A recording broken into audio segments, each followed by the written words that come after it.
Hello friends, मैं पुष्पांजलि कुमारी आप लोगों के सामने क्लास 10th का केमिस्ट्री का फर्स्ट वीडियो लेकर आई हूं। और ये क्लास 10th का, जैसा कि आप ऊपर देख पा रहे हैं, लिखा हुआ है केमिस्ट्री है, क्लास 10th का है और ये फर्स्ट वीडियो है।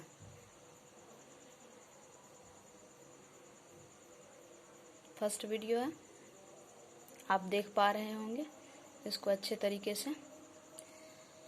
तो चलिए स्टार्ट करते हैं। ये हिंदी मीडियम के छात्रों के लिए बनाया गया वीडियो है और इस कड़ी में हम क्लास 10th यानी कि 10वीं कक्षा बिहार बोर्ड के 10वीं कक्षा के छात्रों के लिए हिंदी माध्यम में, पूर्णतया हिंदी माध्यम में हम केमिस्ट्री का ये वीडियो बना रहे हैं। थोड़ा बहुत बीच में इंग्लिश भी अपलोड कर दिए क्योंकि साइंस में तो इंग्लिश होना ज़रूरी ही होता है। तो चलिए हम प्रयास करते हैं कि आप लोगों को बेहतर समझ में आ जाए। और ये हमारा फर्स्ट वीडियो है, पहला चैप्टर केमिस्ट्री का, रासायनिक अभिक्रिया एवं समीकरण, केमिकल रिएक्शंस एंड इक्वेशन। तो पहले स्टार्ट हम करते हैं इंट्रोडक्शन से, परिचय से। किसी भी व्यक्ति का, किसी स्थान का, किसी विषय वस्तु का पहले परिचय होना बहुत आवश्यक होता है। तो हम भी केमिस्ट्री में इस चैप्टर का परिचय देखते हैं। आप लोग 9th पढ़ के आ चुके हैं और राइटर इसी के पॉइंट ऑफ व्यू से बुक आगे लिखता है कि बच्चे पिछली कक्षाओं को पूर्णतया पढ़े होंगे। तो इंट्रोडक्शन की बात अगर हम करें, परिचय की बात करें, तो इस चैप्टर में हम परिचय में दो चीज़ देखेंगे। एक परिवर्तन की बात करेंगे, परिवर्तन यानी भौतिक परिवर्तन और रासायनिक परिवर्तन। परिवर्तन दो प्रकार के होते हैं, एक होता है भौतिक परिवर्तन और दूसरा होता है, भौतिक परिवर्तन को कहा जाता है फिजिकल चेंज, और दूसरा रासायनिक परिवर्तन।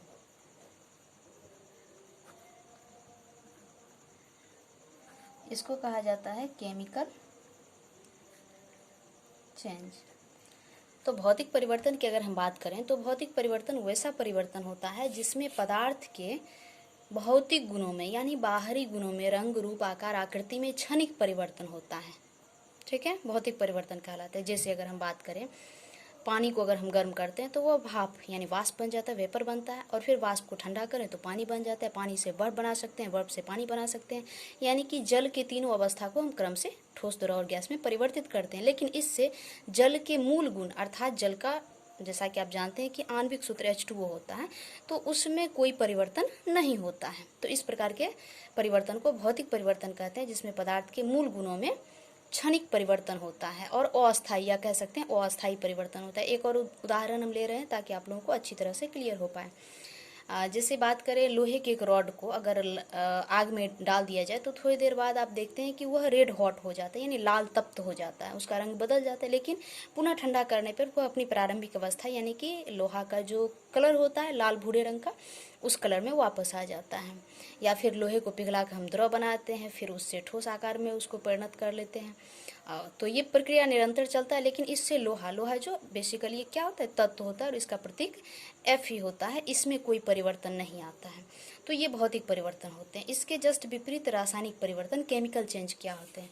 तो रासायनिक परिवर्तन वैसे परिवर्तन होते हैं जिसमें कोई भी पदार्थ अपने मूल गुण और पहचान को हमेशा के लिए खो देते हैं, यानी कि हमेशा के लिए उसके मूल गुण और पहचान में परिवर्तन हो जाता है। तो इससे ही रासायनिक परिवर्तन को ही रासायनिक अभिक्रिया भी हम कह सकते हैं। यानी कि आगे देखें कि वही परिवर्तन किस तरह से क्रमिक रूप से रासायनिक अभिक्रिया में बदल जाता है। रासायनिक परिवर्तन की बात अगर हम करें तो लोहे में जंग लग जाता है। अगर कोई भी लोहा पर बिना पेंट चढ़ाए उसको अगर खुली हवा में बहुत दिनों तक छोड़ दिया जाए तो हम देखते हैं क्या, उस पर जंग लग जाती है, जिसको हम कहते हैं रस्टिंग ऑफ एन आयरन, यानी लोहे में जंग लगना, यानी उसका क्षरण होने लगता है।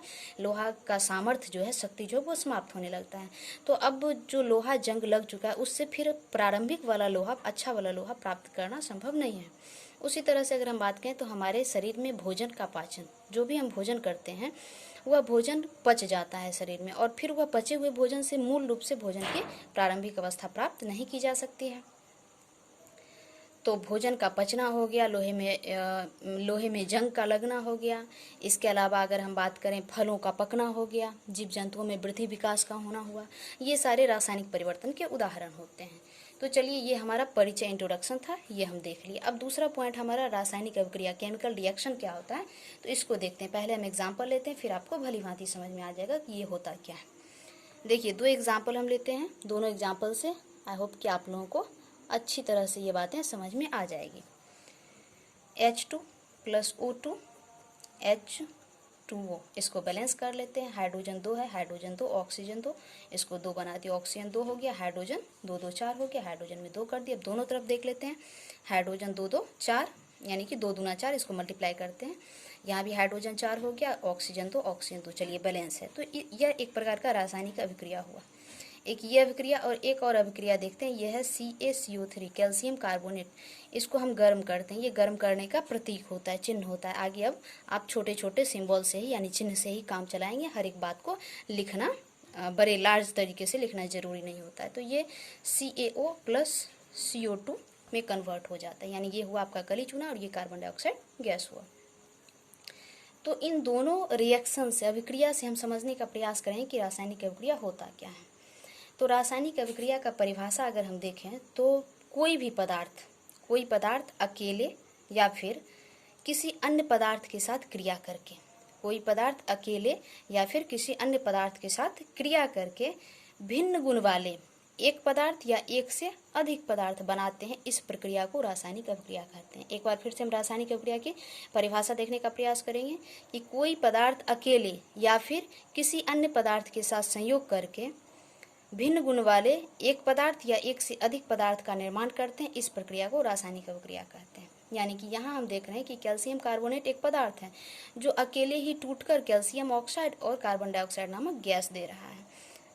गैस के लिए ऊपर तीर का निशान हम लगाते हैं। आगे हम देखेंगे रासायनिक अभिक्रिया में पढ़ेंगे कि रासायनिक अभिक्रिया के क्या क्या गुण होते हैं, रासायनिक अभिक्रिया से कौन कौन सी सूचनाएं प्राप्त होती, तब हम देखें कि यह तीर का निशान ऊपर क्यों दिया गया।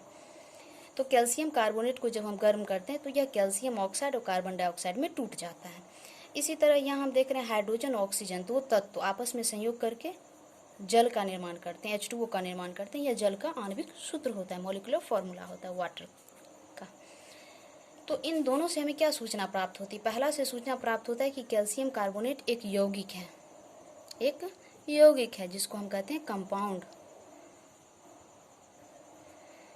और इसको गर्म किए तो कैल्शियम ऑक्साइड बना, यह भी एक यौगिक है, और कार्बन डाइऑक्साइड बना, यह भी एक यौगिक है। तो एक यौगिक के टूटने से 2 सरल यौगिक का निर्माण हुआ। यहाँ हम देखते हैं हाइड्रोजन तत्व है, ऑक्सीजन तत्व है, और 2 तत्व आपस में मिले तो इससे एक यौगिक का निर्माण हुआ। यानी ये बातें क्लियर हो चुकी है कि 2 तत्व आपस में संयोग करके यौगिक का निर्माण करते हैं, या कोई यौगिक टूटकर 2 या 2 से अधिक यौगिक का निर्माण करता है।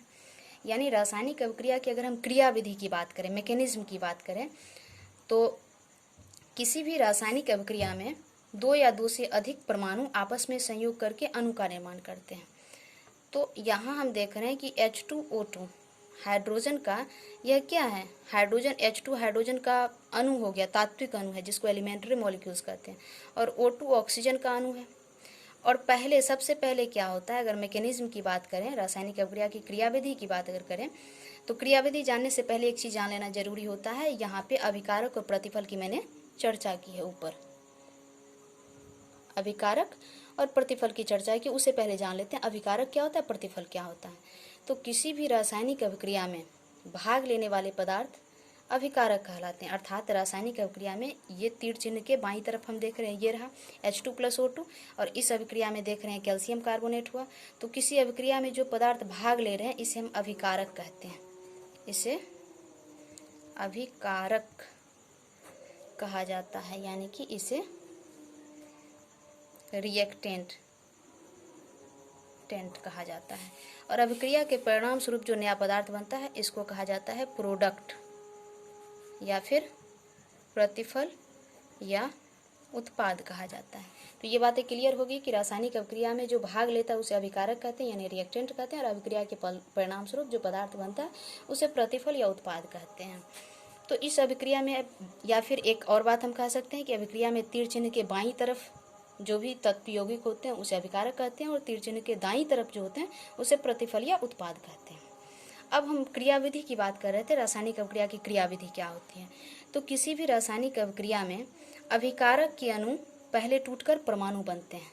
तो अभिकारक के अणु की बात हम करें, इस रिएक्शन को हम यहाँ पे साफ सुथरा लिख ले रहे हैं, H2 + O2 H2O। रासायनिक अभिक्रिया में अभिकारक के अणु, यानी कि यह H2 अणु है, O2 अणु है, और ये अणु पहले परमाणु में टूटते हैं, यानी कि यह हाइड्रोजन में टूट गया, और ये ऑक्सीजन भी ऑक्सीजन परमाणु में टूट जाता है। और फिर क्या होता है कि ये परमाणु आपस में पुनर्संगठित होते हैं। पुनर्संगठित मतलब रीअरेंजमेंट होते हैं, फिर से यह अरेंज होते हैं, व्यवस्थित होते हैं, और व्यवस्थित होने के बाद यह क्या करते हैं, प्रतिफल के अणुओं का निर्माण करते हैं। प्रतिफल के अणु यानी कि H2O के अणु का निर्माण कर रहे हैं, जल का यहाँ अणु बन रहा है। तो ये अभिक्रिया की क्रियाविधि हो गई। तो इस वीडियो में हम यहीं तक रखते हैं, अगले वीडियो में हम आगे देखेंगे। आई होप अगर आपको अच्छा लगा होगा तो चैनल को लाइक शेयर और सब्सक्राइब कीजिएगा। Thanks a lot.